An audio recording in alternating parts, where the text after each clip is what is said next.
नमस्कार दोस्तों, आज क्लास 10 का टॉपिक लेके आए हैं लेसन नंबर 9, जिस लेसन का नाम है त्रिकोणमिति के कुछ अनुप्रयोग। इस लेसन में हमें उन्नयन कोण तथा अवनमन कोण पढ़ना है और उसके साथ साथ में यहाँ पर कुछ क्वेश्चंस को भी सॉल्व करना है। चलिए सबसे पहले हम देख लेते हैं कि उन्नयन कोण किसे कहते हैं और अवनमन कोण किसे कहते हैं। चलिए सबसे पहले देखिए उन्नयन कोण किसे कहते हैं। ये है एक समकोण त्रिभुज और इस समकोण त्रिभुज में एक व्यक्ति यहाँ पर है और वो व्यक्ति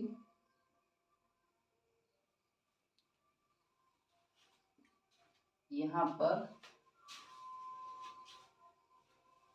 खड़ा हुआ है और यहाँ से एक मीनार को, ये एक मीनार मान लेते हैं। इस मीनार पर यहाँ पर मीनार का शीर्ष है, क्या है मीनार का शीर्ष, शीर्ष कहिए या इसको कहिए शिखर, क्या है मीनार का शिखर। व्यक्ति मीनार के शिखर को देखता है जब, तो व्यक्ति के नेत्र पर, व्यक्ति की जो दृष्टि रेखा होगी, व्यक्ति का जो नेत्र होगा, उस नेत्र पर यहाँ पर एक एंगल बनेगा कि यहाँ पर ये जो आंख है व्यक्ति की, इस आंख पर एक कोण बनेगा और इसी कोण को हम कहेंगे उन्नयन कोण।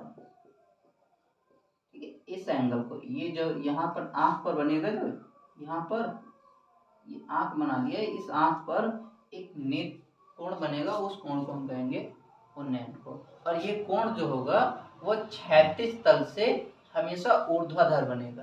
कैसे बनेगा? क्षैतिज तल जो होगा हमारा उस क्षैतिज तल से हमेशा ऊर्ध्वाधर।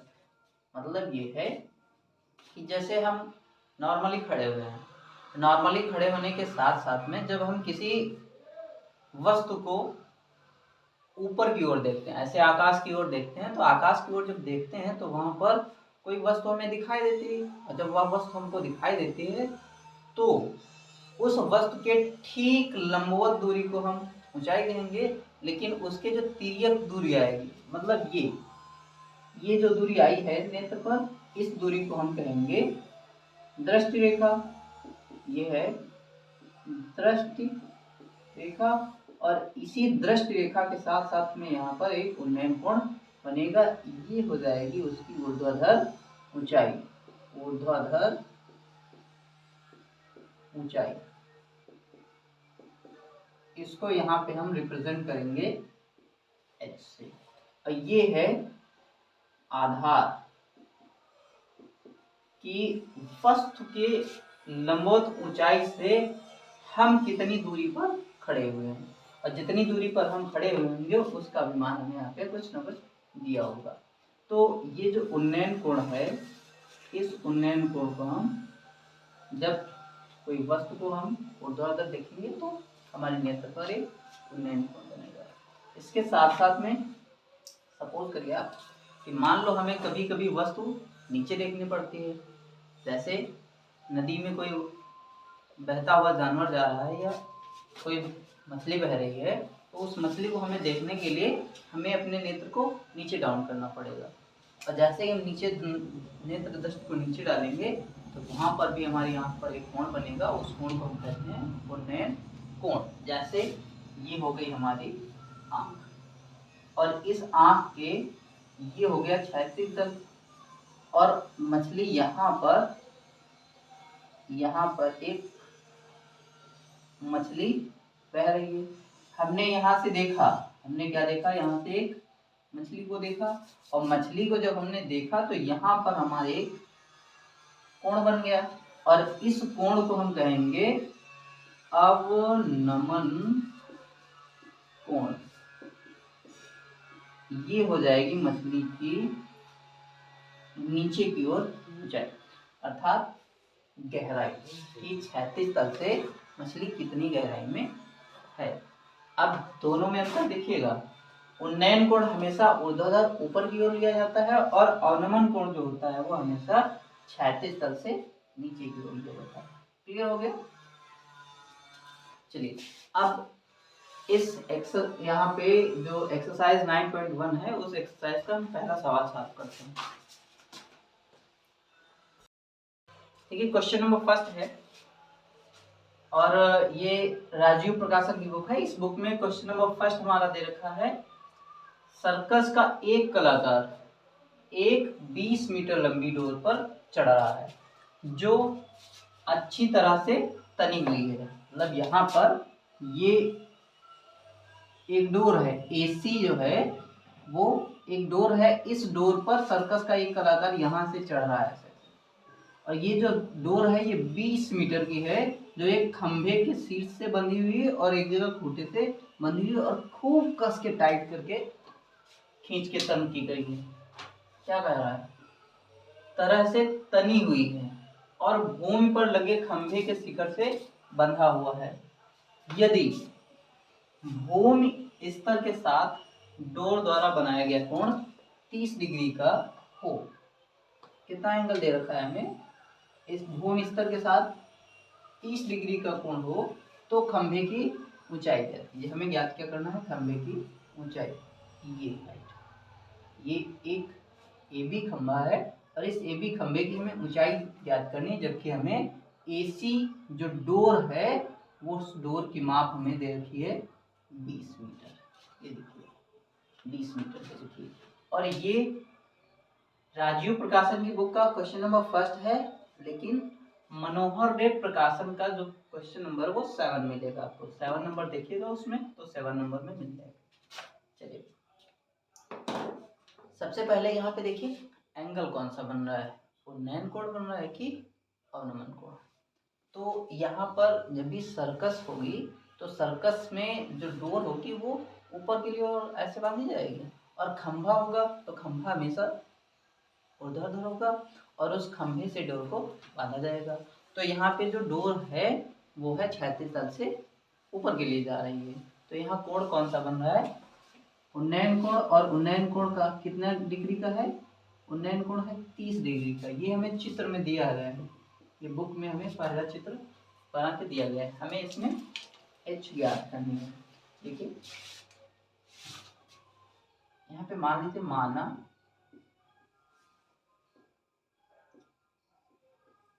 मानेंगे क्या? माना AB खंभा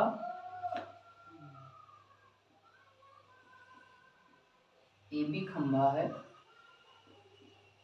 उसकी ऊंचाई ज्ञात करनी है। उसकी ऊंचाई ज्ञात करनी है। और यहाँ पे त्रिभुज में क्या दे रखा है? त्रिभुज ABC। त्रिभुज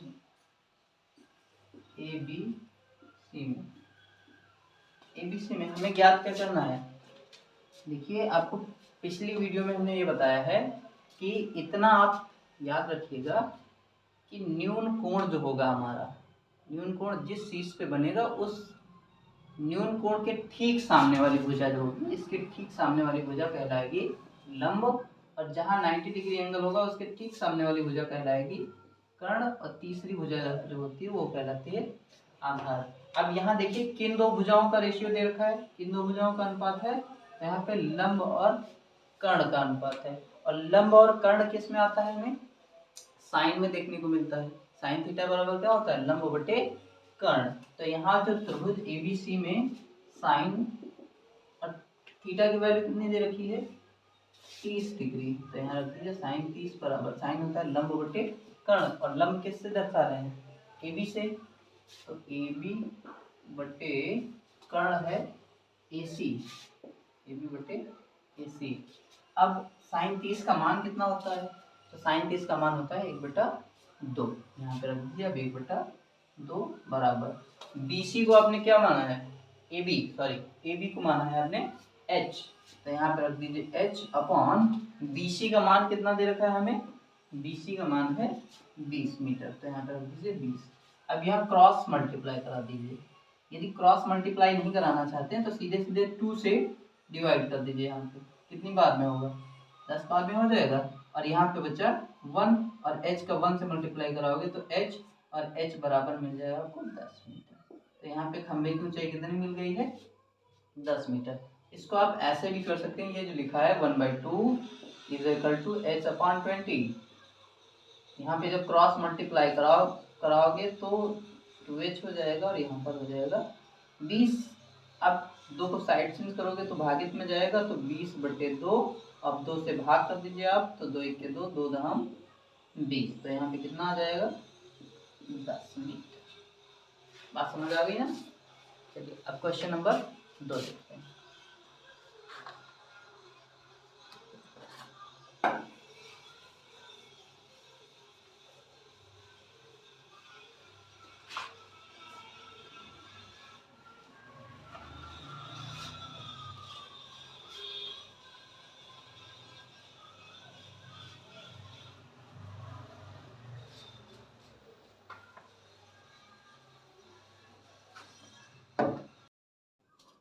देखिए क्वेश्चन नंबर 2 है। क्वेश्चन नंबर 2 में हमें दिया है कि आंधी आने से एक पेड़ टूट जाता है। एक पेड़ है, मान लीजिए यहाँ पे ये एक पेड़ है ए सी एक पेड़ है जो यहाँ पर एक बी बिंदु ले लीजिए। आंधी आने से एक पेड़ टूट जाता है। ये जो पेड़ है ये बी बिंदु से टूट जाता है और टूटा हुआ भाग यहाँ से जब टूटता है तो ये AC जो ऊपर वाला भाग है ये एक जमीन के D बिंदु से जाके लगता है। यहाँ पे एक D बिंदु ले लीजिए। टूटा हुआ भाग इस तरह मुड़ जाता है और ये देखिए टूटने के बाद जो पेड़ है ये टूटने के बाद अलग नहीं हुआ है, ये इसी से मुड़ के जमीन से जा लगा है। मुड़ जाता है कि पेड़ का शिखर जमीन को छूने लगता है और इसके साथ 30 डिग्री का कोण बनाता है। पेड़ के पाद बिंदु की दूरी जहां पेड़ का शिखर जमीन को छूता है 8 मीटर। पेड़ की हमें ऊंचाई ज्ञात करनी है। ध्यान से समझिए जरा।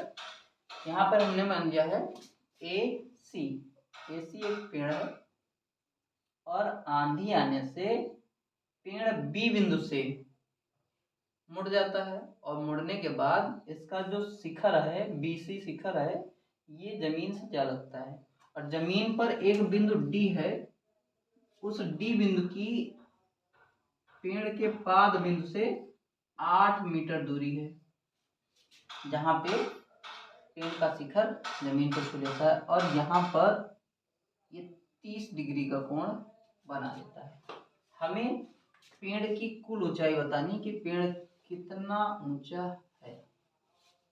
तो ध्यान से देखिए, अभी तो पेड़ इतना खड़ा हुआ है, इसके बाद यहाँ से ये मुड़ गया है और मुड़ने के बाद ये जमीन से लगा है और हमें इसकी माप यहाँ पे इतनी माप ले लो h और ये भी तो h है तो इसको यहाँ पर कर दो आप कैपिटल H और इसको स्मॉल h कर दो और ये टोटल हो जाएगा आपके h के बराबर। ठीक है, या ऐसा करिए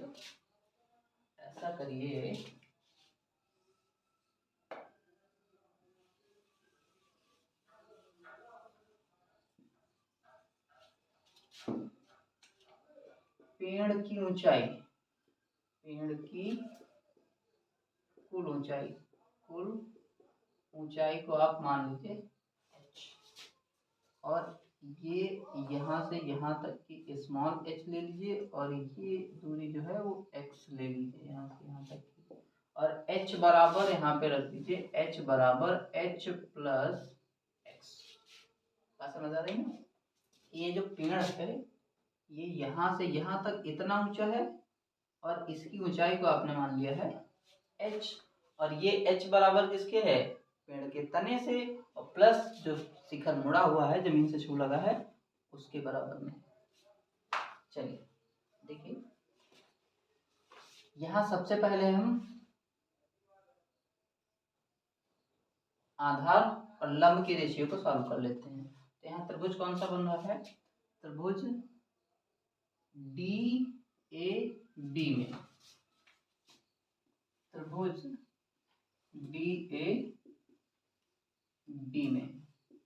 DAB में अब देखो किन दो भुजाओं का रेशियो हमें बताना है, हमको यहाँ पे बताना है आधार और लंब।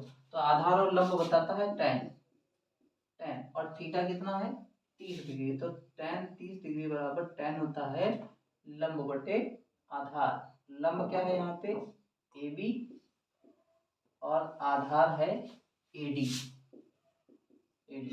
tan 30 का वैल्यू होता है 1/√3 इज इक्वल टू AB का मान आपने लिया है h, तो यहाँ पे रख दीजिए h। और AD कितनी मीटर है, AD है 8 मीटर की दूरी, तो यहाँ पे रख दीजिए 8 और क्रॉस मल्टीप्लाई करा दीजिए। h का √3 से गुणा कराओगे तो √3 h बराबर 8 हो जाएगा। h बराबर निकल आएगा आपको 8 बटा में √, इसको मान लो यहाँ से आपका h का मान मिल गया है। ठीक है, अब इसके बाद देखो, अब हम इस दूरी को निकालेंगे। तो इस दूरी को जब निकालोगे तो यहाँ पे आप इन दो भुजाओं का रेशियो भी ले सकते हो और इन दो भुजाओं का भी रेशियो ले सकते हो। तो हम निकालते हैं इन दो भुजाओं के रेशियो से। तो यहाँ पे इस बार त्रिभुज फिर वही रहेगा आपका, यहाँ पे त्रिभुज और यहाँ लिख लीजिए पुनः त्रिभुज DAB में, अब इस बार हम ले रहे हैं आधार और कर्ण के रेशियो को। तो आधार और कर्ण किसको कौन बताता है, आधार और कर्ण बताता है कॉस। तो यहाँ पर रख दीजिए कॉस 30 डिग्री बराबर कॉस होता है आधार बटे कर्ण। आधार क्या है इसमें AD और कर्ण क्या है BD। कॉस 30 का मान कितना होता है, कॉस 30 का मान होता है √3/2 इज इक्वल टू AD बराबर कितना है, AD को आपने लिया है AD, ये AD है 8 मीटर, तो यहाँ पर रख दीजिए 8। और BD कितना है, BD को आपने x लिया है तो x रख दीजिए। क्रॉस मल्टीप्लाई कराइए तो ये हो जाएगा √3x बराबर 16 और x बराबर मिल जाएगा आपका 16 बटे में √3। यहाँ से आपका x का मान मिल जाए। और हमें बताना क्या है, हमको बताना है पेड़ की कुल ऊंचाई की, पेड़ कितना ऊंचा है। तो यहाँ पे आप लिख लीजिए पेड़ की कुल ऊंचाई, पेड़ की कुल ऊंचाई। और पेड़ की कुल ऊंचाई को आपने किससे डिनोट किया था, कैपिटल H से। तो यहाँ पे रख दीजिए कैपिटल H बराबर, और कैपिटल H बराबर क्या है, यहाँ पे देखो आपने पहले ही लिखा था H प्लस x, तो यहाँ पे रखिए H प्लस x। और H का मान कितना है, H बराबर निकल गया है 8 बटे में √3 प्लस x का मान निकल गया है 16 बटे में √3। अब यहाँ पे इसको हल कर दीजिए, लासा ले लीजिए। लासा कितना मिलेगा हमें, लासा मिलेगा √3। और √3 जब देखो हर बराबर होता है तो अंश जैसा भी लिखा होता है उसको वैसा ही लिख लेते हैं। तो 8 प्लस 16 जोड़ दीजिए, तो 8 और 16 जोड़ोगे हो जाएगा 24 बटे में √3। अब यहाँ √3 से ऊपर मल्टीप्लाई करा दीजिए और √3 से नीचे मल्टीप्लाई करा दीजिए। ऐसा क्यों करेंगे, क्योंकि यहाँ पर ये जो ऊपर 24 दिया गया है ये 24 3 से विभाजित हो जाएगा, इसलिए कर दीजिए h बराबर 24 गुणा कराओगे तो √3, 24 √3 बटे में इसका गुणा कराओगे तो हो जाएगा √9, 3 तरफ के 9, रूट के अंदर 9 और 9 का वर्गमूल निकालोगे तो आएगा 3। तो यहाँ पर रख दीजिए 3 से भाग कर दीजिए, 3 के 3, 3 अठे 24। तो h बराबर आपका मिल जाएगा 8√3। बात समझ आ गई, क्लियर। इसके साथ चलिए अब अगला क्वेश्चन देखते हैं। अगला क्वेश्चन है क्वेश्चन नंबर 3।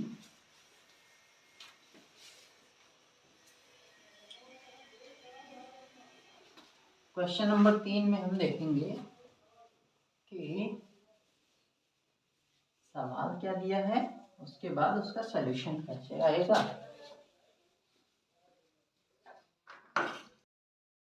क्वेश्चन नंबर 3 दिया है, एक ठेकेदार बच्चों को खेलने के लिए एक पार्क में दो फिसलन पट्टी लगाना चाहती है। 5 वर्ष से कम उम्र के बच्चों के लिए वह एक ऐसी फिसलन पट्टी लगाना चाहती है जिसका शिखर 1.5 मीटर है।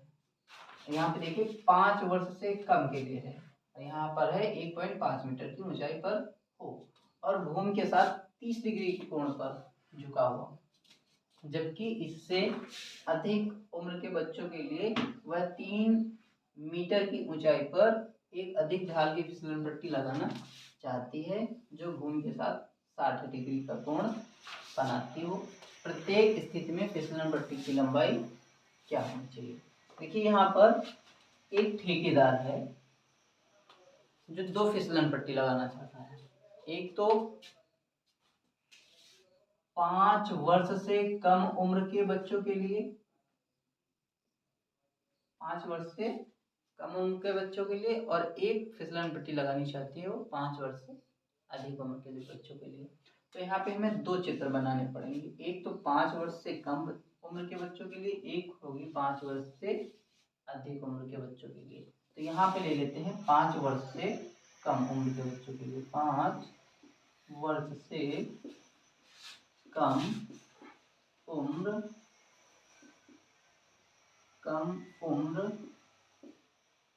के बच्चों के लिए 5 वर्ष से कम उम्र के बच्चों के लिए जो फिसलन पट्टी लगाना चाहती है उसके शिखर की ऊंचाई कितनी है? 1.5 मीटर। मतलब यहाँ पर 1.5 मीटर ऐसे एक सीढ़ी लगी हुई है, इस सीढ़ी से बच्चे चढ़ के जाते हैं, तो वह यहाँ से एक फिसलन पट्टी लगानी चाहती है जिसका कोण कितना है? 30 डिग्री का है। इसका एंगल कितना है? 30 डिग्री का है। ऐसा चित्र बन जाएगा। यहाँ पर ए बी एक सीढ़ी है, ऐसे ऊपर ए कर दीजिए, नीचे बी कर दीजिए। ए बी एक सीढ़ी और AC एक फिसलन पट्टी लगाना चाहती है। तो यहाँ फिसलन पट्टी की लंबाई कितनी होनी चाहिए हमको ये ज्ञात करना है। और जब हमें ऊंचाई दे रखी है, देखिए इन दो भुजाओं का रेशियो ज्ञात करना है। और ध्यान रखिएगा हमेशा कि जब भी लंब और कर्ण निकालना हो तो लंब और कर्ण निकालने के लिए हम हमेशा साइन का प्रयोग करेंगे। ठीक है, लंब और कर्ण निकालने के लिए। तो यहाँ पर माना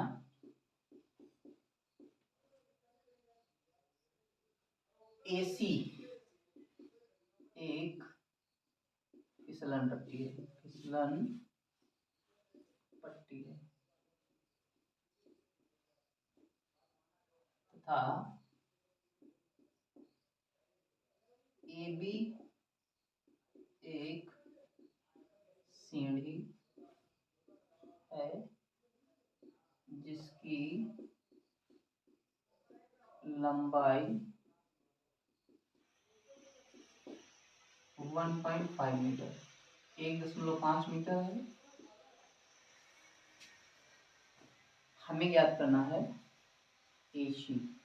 तो AC ज्ञात करने के लिए त्रिभुज देख लीजिए ABC। यहाँ त्रिभुज ABC में त्रिभुज ABC में क्या करना है? साइन लगा दीजिए यहाँ पे, साइन 30 डिग्री, साइन 30, साइन होता है लंब बटे कर्ण। तो लंब कितना है यहाँ पे? लंब दे रखा है AB और कर्ण दे रखा है AC। साइन 30 का मान कितना होता है? 1/2। AB कितना है? 1.5। AC की माप हमें पता नहीं है तो AC को AC ही रखिए, क्रॉस मल्टीप्लाई करा दीजिए यहाँ पे। तो AC बराबर कितना हो जाएगा? 2 गुणे 1.5, और 1.5 से जब 2 का गुणा कराओगे तो AC का मान 3 निकल आएगा, 3 मीटर। तो यहाँ पर जब 5 वर्ष से कम उम्र के बच्चों के लिए वह फिसलन पट्टी लगाएगी तो फिसलन पट्टी की लंबाई कितनी होगी? 3 मीटर। इसके बाद 5 वर्ष से अधिक उम्र की, तो यहाँ पे लिख दीजिए 5 वर्ष से अधिक उम्र के बच्चों के लिए, अब इस बार सीढ़ी की ऊंचाई है 3 मीटर और फिसलन पट्टी द्वारा बनाया गया एंगल कितना है? 60 डिग्री का है।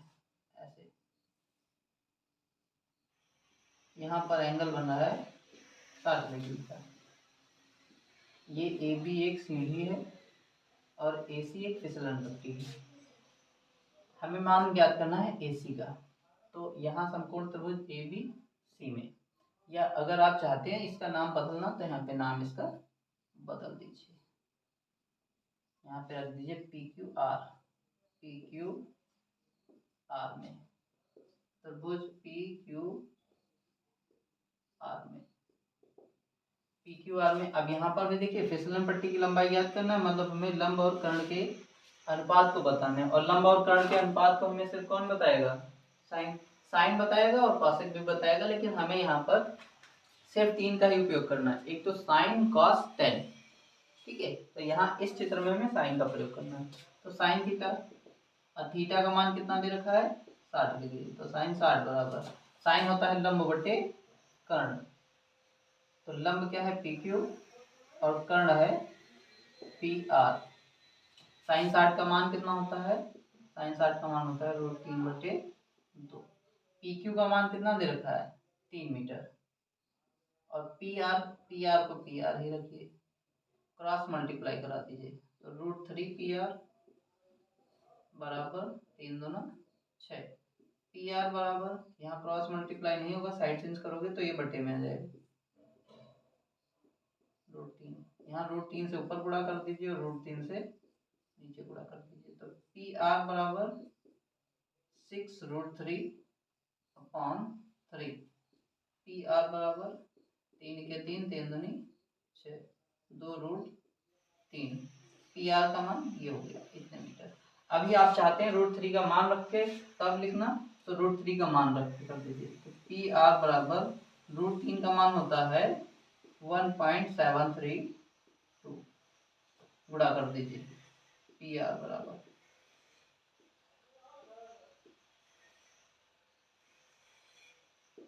ये आ जाएगा 3.464।